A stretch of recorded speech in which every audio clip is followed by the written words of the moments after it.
Hey, and welcome back to the Health Bridge. Dr. Pedram Shojai here with my dear friend, Dr. Trevor Cates, who's visiting from Utah. Hi. Hey. Nice to have you here. It's so great to be here. So when I hang out with her, usually it's in like cold climates and skiing. So now she's out here in the heat, hanging out in Southern California. Yes.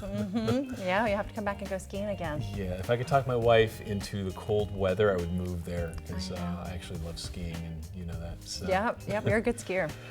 For a guy who doesn't ski very often, I'll take that. Yeah. It's like karma. I bank off of it, right? So at some point in my life, I skied. Yep. So you are busy.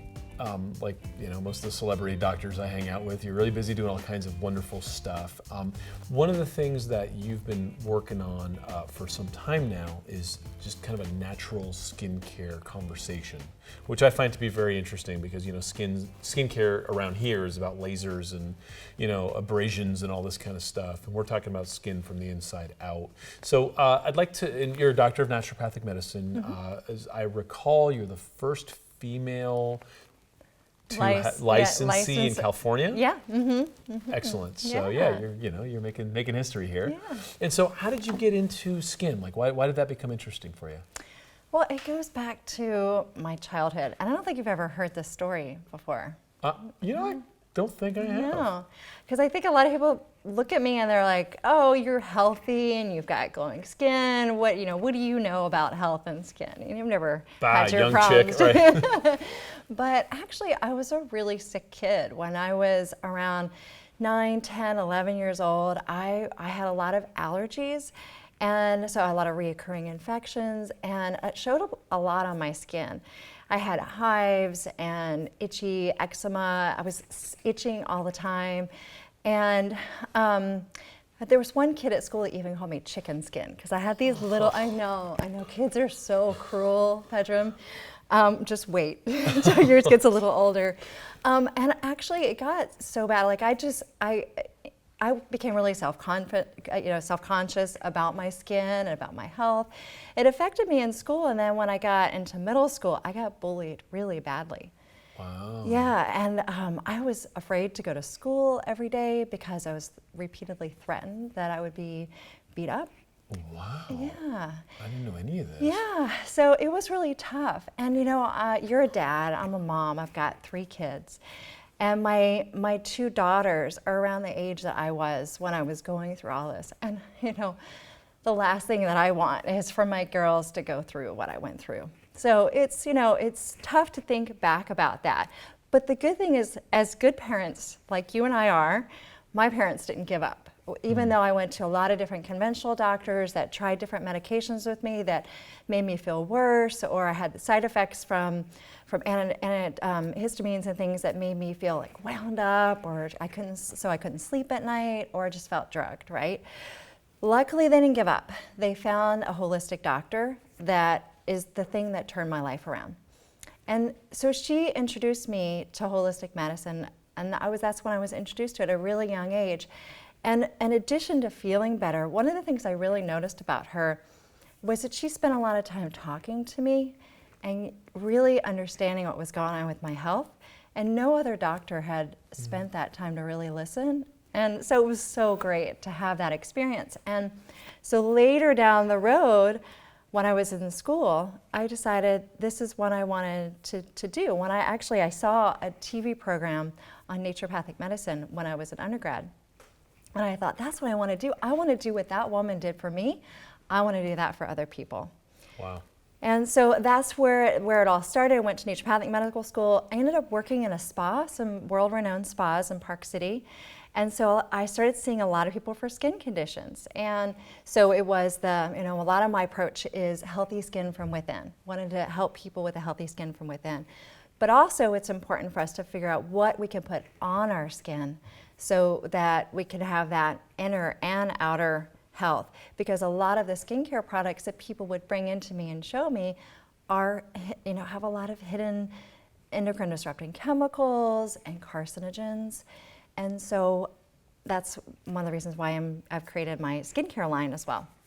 So first of all, having met you and known you all these years, I had no idea you had that kind of history because you carry yourself, you have such a strong personality. So it's a testament to the resilience of humans and probably whatever you did to kind of work through that. And I'm sorry you had that history. That sucks. Yeah, I know. And people are having that history right now as we speak. Yeah. And so you're taking a stand and trying to help people to not have that. So thank you. Yeah. Thanks for coming back. Yes, yes. So let's peel back a little bit because you're having allergies, you're having all this skin stuff happening, you're having secondary infections.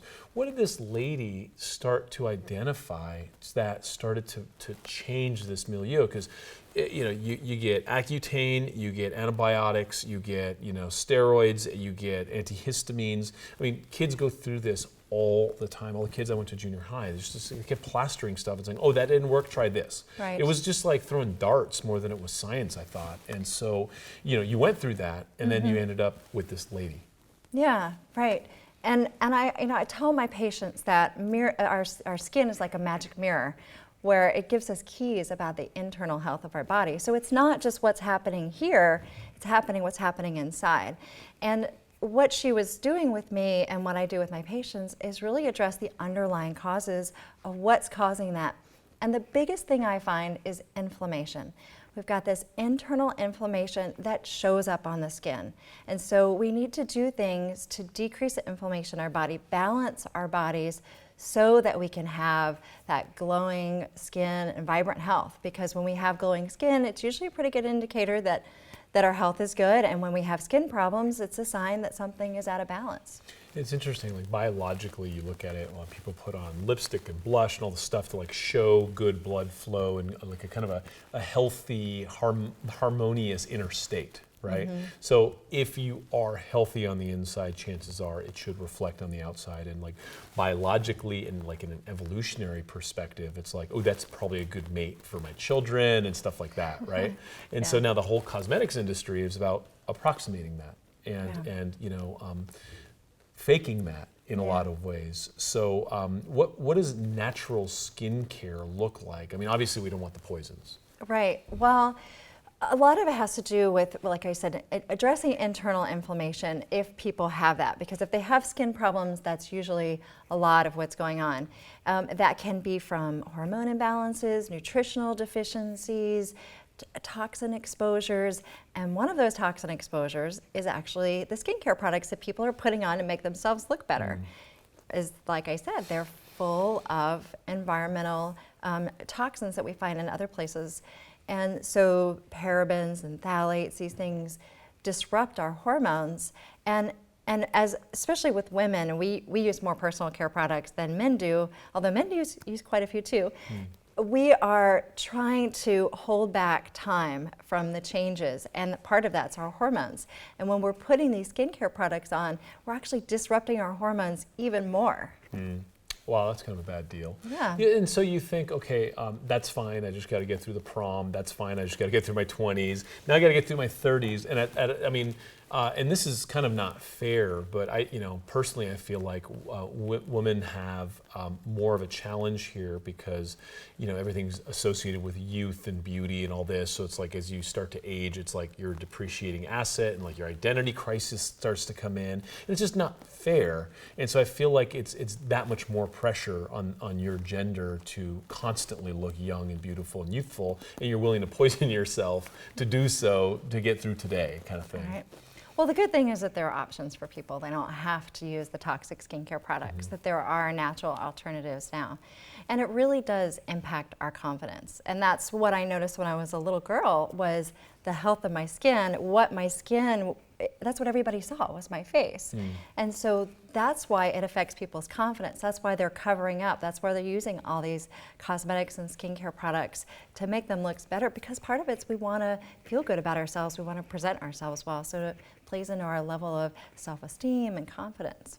How much of this starts with, say, detoxification? Like if someone comes into you in the clinic and says, "Make me beautiful," and you start talking to them about their diet, is that a big part of your gestalt? Yeah, it is a lot of it, because liver detoxification is really key for our skin health. And I do usually put people on a cleanse program. Sometimes I don't call it that because people don't want to think that they need to do a cleanse. Everybody likes to think that they're all shiny and clean, and they don't think about all the different toxins that we're exposed to on a regular basis.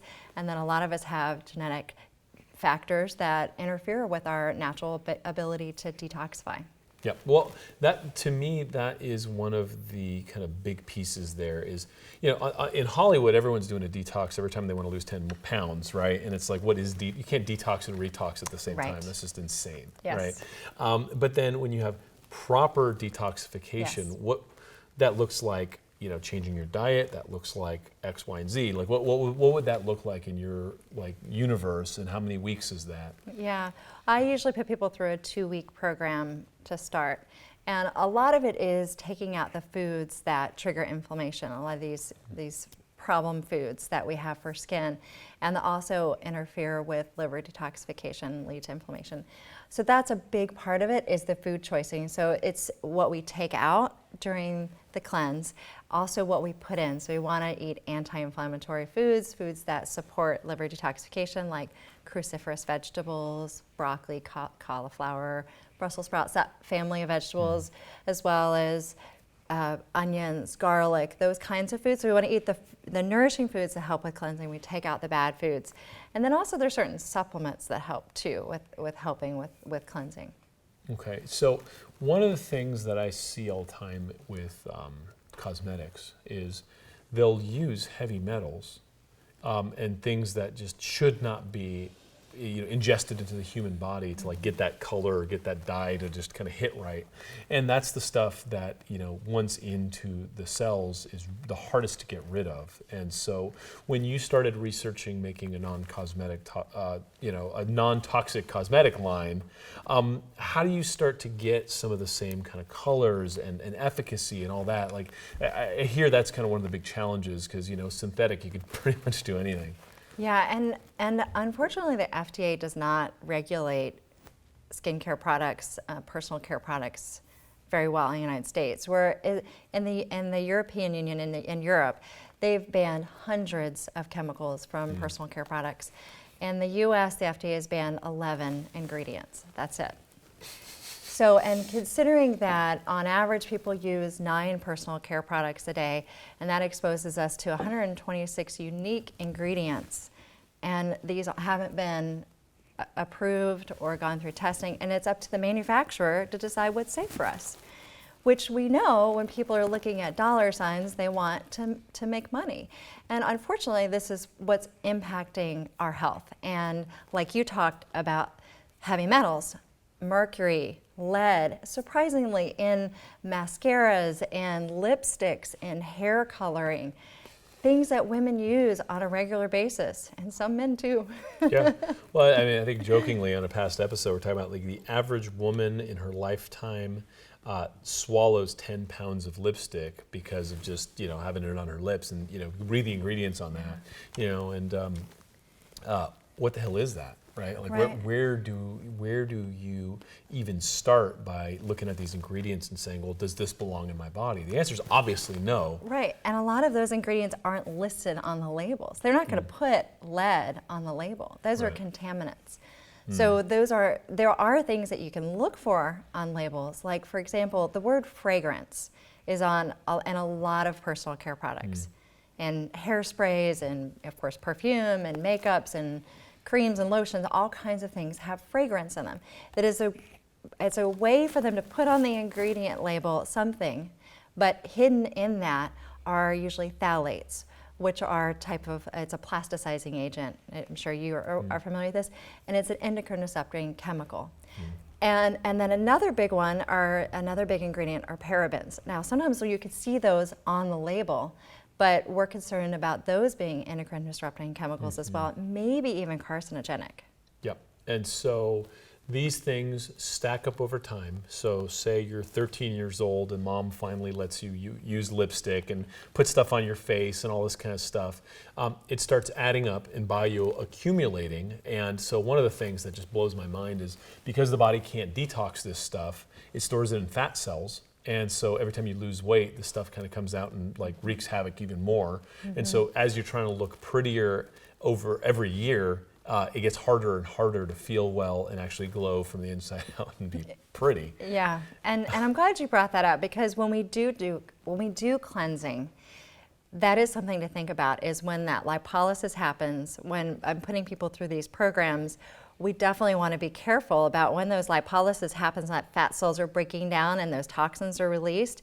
We want to make sure those are eliminated properly in the body. So in my cleanse programs, I'll include certain detoxification, we call them spa cleansing techniques, because I used to be in a spa, but there are things like doing mineral baths and dry skin brushing, castor oil packs, to make sure that people are able to truly detoxify, and then making sure that their digestive system's working well, so that they're eliminating whatever is being stirred around in their body.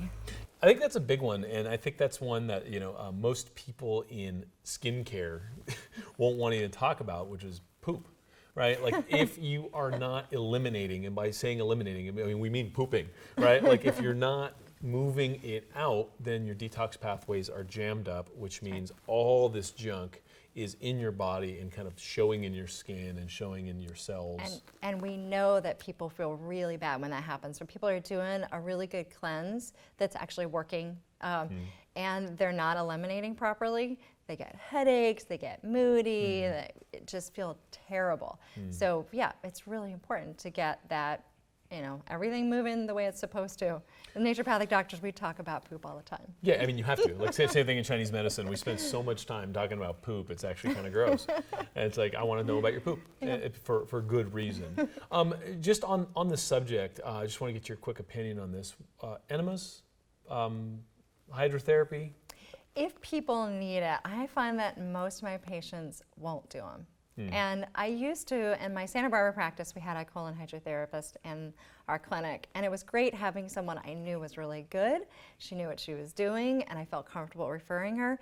But I don't know. These days, I just can't encourage people to do it, and I'm not exactly sure that there certainly aren't any research studies on that. I'm not sure that really helps that much. As long as people are eliminating on their own, then it's fine. But if they're really backed up, then they need some help. Yep. So, I mean, but at the end of the day, it's non-negotiable. You got to poop. Yeah. There's no ifs, ands, or buts about it. Yeah. So let's talk about some of the best foods for this, and some of the foods that people just need to avoid. Yeah. So great. There are plenty of great foods for the skin, right? But I'm going to go through a few of them that are my absolute favorites. One of them is avocados. Avocados, have those great oils and monounsaturated fats. They're also full of vitamin E, which is also great for the skin. So avocados are definitely one of my favorites. Don't be afraid of the fats. I'm sure you all talk about that. Good fats versus the bad fats, and this is a good fat. It's okay to get these fats. It's not going to raise your cholesterol. It's not going to cause cardiovascular disease. These are good fats, right? Another food is along the fats line is wild salmon, because of the omega-3s in wild salmon. And I'm talking about wild salmon, not farmed salmon, because farmed salmon has the environmental toxins, and we don't need to add any more into the mix that we already have. We don't need to add any more heavy metals or PCBs into the mix, so we want to do wild to reduce our exposure. And then also that gives us more of those beneficial oils, and astaxanthin, which is what gives salmon that pretty pink color. It's a nice antioxidant, which is great for the skin, protects the skin from the inside out.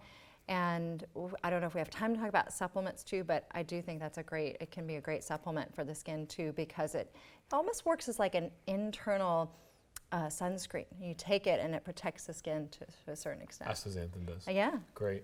Yeah. Let's talk about supplements, because people are out there spending thousands of dollars a year on supplements. A lot of it is expensive pee. And so there's a lot of junk out there and a lot of things that are kind of nondescript. I mean, you read something and you're like, oh, I need to go get resveratrol. And then it's like you have bottles and bottles of stuff. And you don't really have a context under which to kind of frame it, so they just kind of accumulate in your closet, and you just kind of randomly take stuff, which isn't going to work either. Right. And there are so many supplements out there, and the quality depends on where you get your supplements as to the quality that you get too. So of course, I always recommend people get the highest quality supplements possible, because there is a huge difference in the effect that you're going to get. and some are actually can do more harm than good. But anyway, so let's talk about supplements that I recommend. Probably the two biggest ones that I recommend for my patients overall, because there are a lot of different skin conditions. We can talk about acne, eczema, psoriasis, aging, fine lines or wrinkles, all of that. But really the two across the board would be probiotics would be one of them. And probiotics, we're talking about poop, and that's related because we want the right kind of gut microbiome. We want those beneficial bacteria in our intestines because it shows up on our skin. When we have good digestive system, when we have good elimination, and we have good absorption of nutrients, and we have the right balance of the good bacteria in our gut, it shows up on the skin. We actually have our own skin microbiome too, which is the microorganisms that are on our skin. And those work in balance. And so if they get out of balance, we get acne breakouts, we can age more rapidly, we can have more of those fine lines and wrinkles. It's one of the reasons why some people age more quickly than other people is because their skin microbiome is disrupted. And you know, a lot of treatments for acne and skin problems are antibiotics, steroids, or just suppressing and killing off that skin microbiome. So one of the ways that we can do it from the inside is taking probiotics, so we help the gut microbiome, and then that impacts the skin microbiome.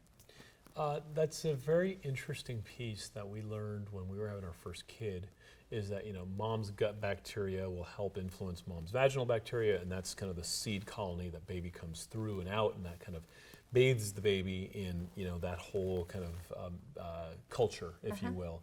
And so then we have all of the hand sanitizers and all the antimicrobial soaps and this stuff.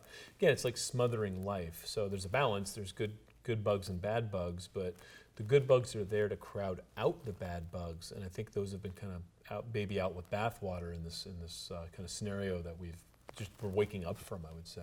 Absolutely. And I think a lot of people, and doctors, a lot of conventional doctors included, they look at the body in separate pieces. So they think about the gut, or they think about the skin separately, or all these different things, but they work together. And so when we balance the gut bacteria and the gut microbiome, it affects our entire body. So. Right. So taking probiotics, critical supplement for skin. Yeah, and you mentioned astaxanthin. Astaxanthin is another one. The other big one, though, that I was going to mention overall was omega-3 supplements. And I know I already mentioned wild salmon, but the amount of the omega-3s that you get from just eating salmon, and you may not even want to eat that every day. So taking a supplement, it's pure, you get a good source of it, anti-inflammatory.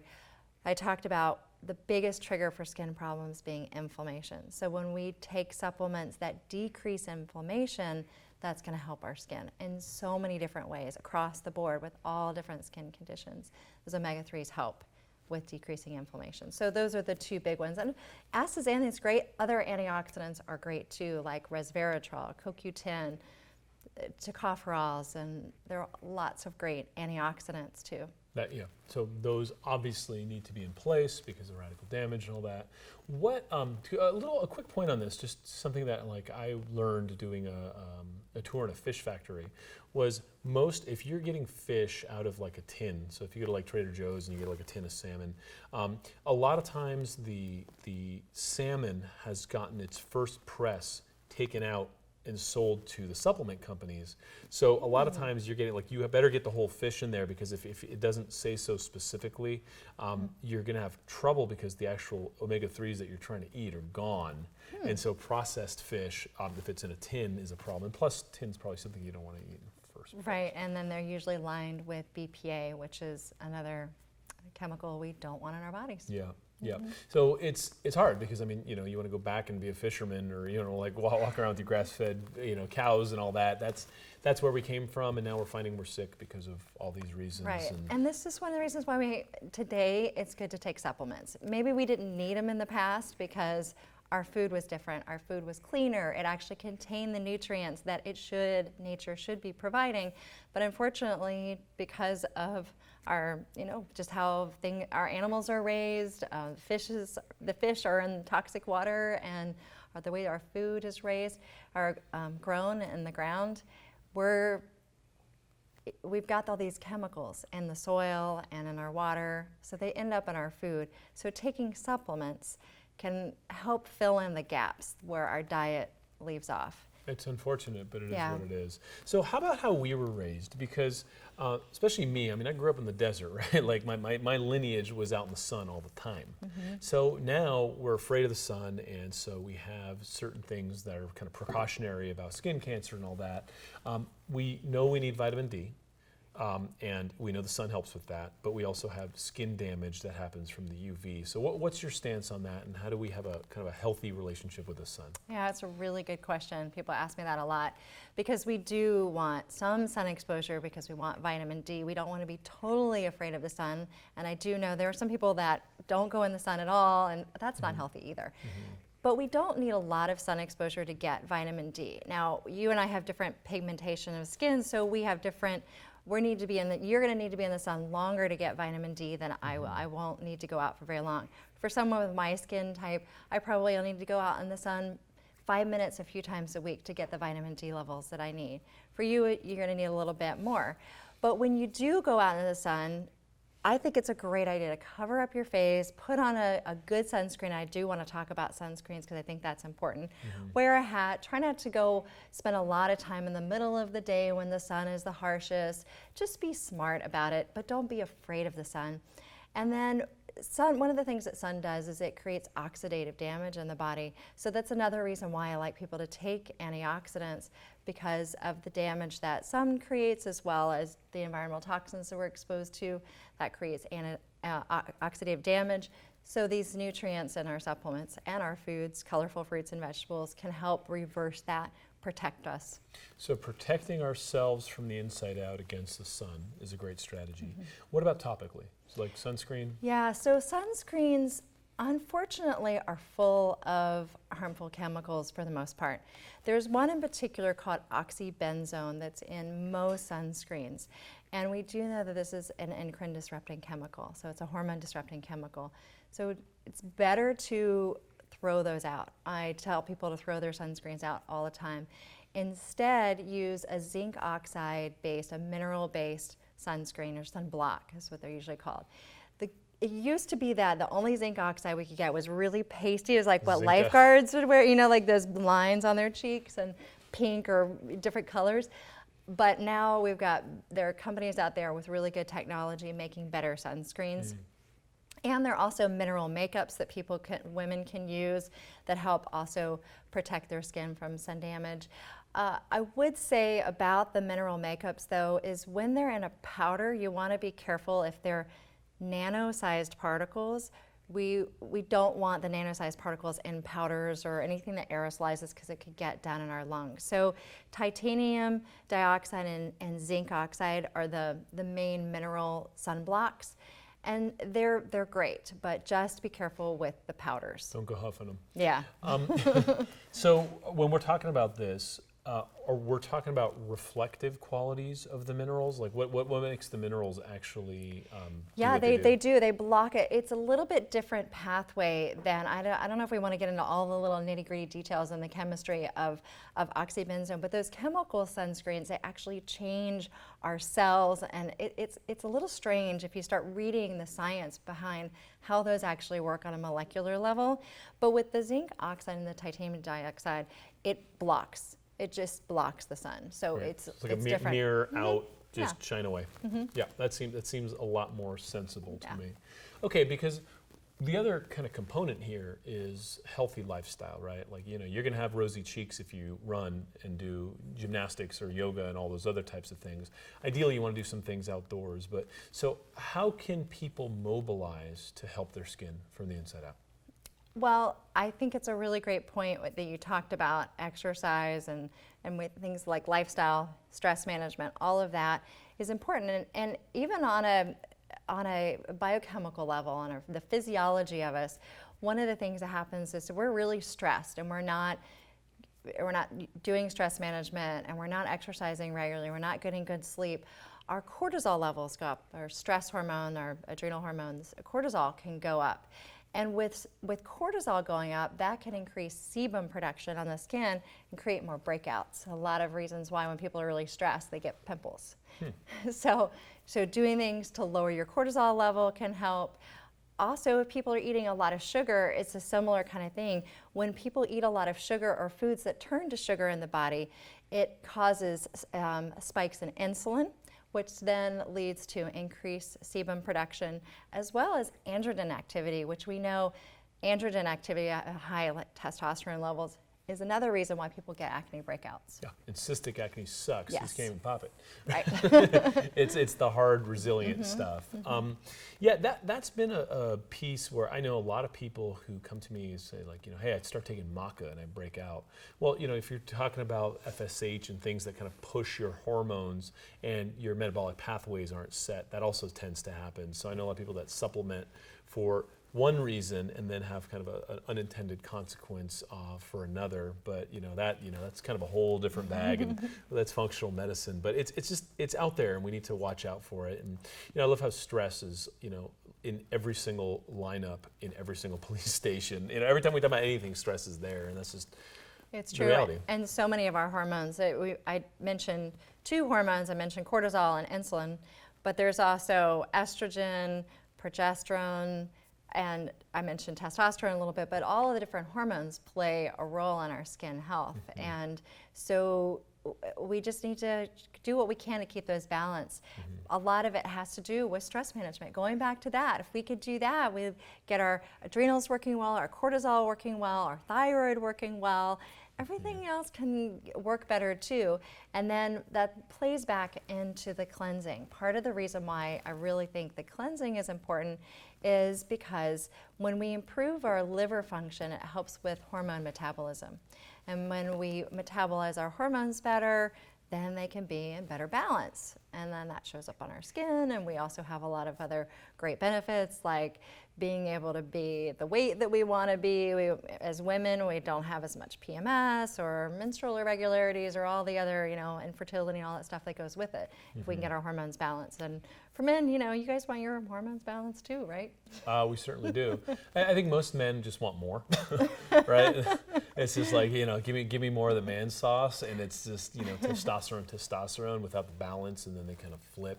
And so I've seen that whole stack it on type of mentality with doctors kind of overprescribing and just giving guys what they need without the balance, and we all know where that goes. So right. yeah, we don't even need to go there. All right, so let's talk about skincare products and what you find to be effective. Okay, well, we've talked about some of the ingredients that people want to avoid, but there are also things that people can look for. There are really a lot of different skin types, but for the most part, one of the biggest things that I've found with skincare products is actually goes back to the skin microbiome and what we put on the skin that actually helps encourage a healthy skin microbiome. And that what we found is, with the research that I've looked at, is that if we put on mildly acidic products, which might sound kind of weird, it's like a pH of about 4 to 5, that actually helps the skin microbiome flourish. So that's something that a lot of people don't know about skincare products that they can start asking, is the foundation of them should be mildly acidic that you're putting on. And when people are using most things that lather, when they're putting soap on their face and that lathers, usually those are very alkaline. And that's throwing off the pH of the skin and then affecting the skin microbiome. So at least the last step that you do, or one of the steps, should be mildly acidic. And with cleansers, especially if you're using something like that, you got to follow it with something mildly acidic. And then you want to look at, we want to make sure they doesn't have all the harmful chemicals, and we could go on and on and on with those list of chemicals. But for the most part, you're looking for natural, organic as much as possible, so it's not going to have as many of those. And then there are some great ingredients now, like CoQ10, resveratrol, green tea, white tea, black tea. There's some great ingredients that actually nourish the skin, help with healthy aging. Great. Yeah. Great. It used to be that you had to just go to the department store and get whatever they had, and there was no such thing as natural. And so it's nice. We're like in a renaissance. There's stuff happening. Right. You either had a choice. You could either hippie it out. Yeah, hippie it out, and that's what we did in naturopathic school, right? We just were hippie out because there weren't any options back then. And then that was way back 15 years ago when I was in naturopathic school. But now we have a lot more options, which is great. Yeah. Well, what's interesting is even 15 years ago, some of those beautiful girls I met were the hippied out ones because at least they were healthy. Right? Because you don't have all those toxins coming in, and you start to see the girls with the caked on makeup versus the natural beauty, and natural beauty is wonderful. And so I know a lot of people feel like that's kind of like a chasing your tail thing with natural beauty because you're so far gone. But I've seen women come into our clinics, and different kind of specialties that are in my clinics.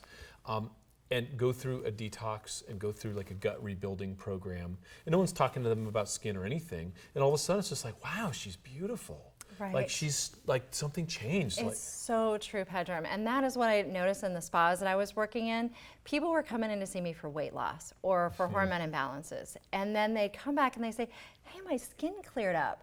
Did you know that my husband thinks I look a little bit younger? Or, things like that. I was like, wow, this is really great. And the natural beauty stuff, a lot of it's coming from within. And so we don't have to wear as much of the makeup or any makeup because we can have that natural glow. And one of the things I really would love for women and men to think more about is that this idea of graceful aging. That when we have smile lines, that's a good sign that we've been laughing and living.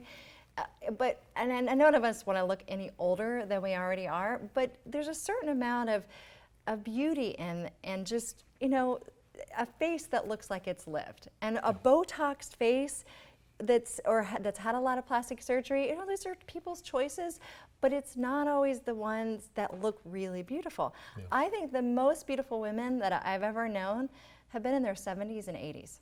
Mm-hmm, mm-hmm. And you could tell they're still beautiful, and they've cooked it into their face, right? Like that beauty is like, it's kind of like what is it, like the Shroud of Turin, right? Like it's actually on from inside out, and it just kind of glowed out. So I I agree with you, and there are many examples of that, and there's a lot of people in our cities that are just really suffering, trying to find love and affection and acknowledgement through whether it's the needle or the knife or the scalpel or whatever.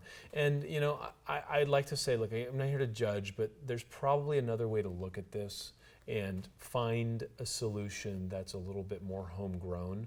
And who cares? Just do it in parallel if you have to, but clean up your inside, because at the end of the day, that's the scoreboard anyways, is your health. And then the byproduct oftentimes, and sometimes it's unintended consequences, but the byproduct is beauty on the outside as well.